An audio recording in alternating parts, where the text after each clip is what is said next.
Salut la team finance. Aujourd'hui, on va régler une bonne fois pour toutes le débat qui fait rage. ETF ou actions individuelles. Pour commencer, dans le coin gauche, les ETF, ces paniers d'actions qui font tout le travail à votre place. Dans le coin droit, les actions individuelles, pour ceux qui se prennent pour Warren Buffett dès leur premier investissement. Avant de plonger dans ce match de titans, petit rappel, je ne suis pas conseiller financier, juste un passionné qui partage son expérience. Si vous prenez des décisions d'investissement, c'est votre responsabilité. Partie 1, les ETF.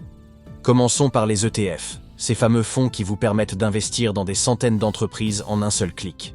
C'est un peu comme acheter un menu au McDo plutôt que de commander chaque ingrédient séparément chez différents fournisseurs. Pratique, non? Les avantages des ETF. La diversification instantanée, parce que mettre tous ses œufs dans le même panier, c'est tellement 2010. Des frais de gestion ridiculement bas, votre portefeuille vous dira merci. Une gestion passive qui vous évite de devenir accro au cours de la bourse. La possibilité d'investir dans le monde entier depuis votre canapé. Prenons l'exemple du fameux ETF MSCI World.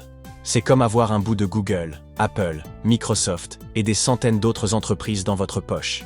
Imaginez que vous êtes propriétaire d'un mini morceau de toutes ces entreprises, sans avoir à gérer leurs réunions du conseil d'administration. Partie 2. Les actions individuelles. Maintenant, parlons des actions individuelles. C'est comme choisir ses ingrédients un par un pour faire son propre burger. Plus de contrôle, mais aussi plus de risque de se retrouver avec une recette ratée. Les plus des actions. Un potentiel de gain plus élevé, si vous avez un bon nez. Le plaisir de dire « je suis actionnaire de Tesla en soirée ». Pas de frais de gestion, mais attention aux frais de transaction. La possibilité de voter aux assemblées générales. Waouh, quel privilège! Mais attention, choisir ses actions, c'est comme devenir chef cuisinier.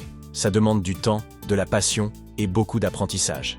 Il faut analyser les bilans financiers, pas aussi fun que Netflix, je vous préviens. Suivre l'actualité des entreprises, non, les mèmes sur Reddit ne comptent pas. Résister à l'envie d'acheter juste parce que votre cousin vous a parlé d'une opportunité en or, point crucial. Soyons honnêtes, si vous débutez et que vous passez plus de temps à regarder Netflix qu'à analyser des rapports financiers, les ETF sont probablement votre meilleur ami. C'est comme prendre des cours de natation.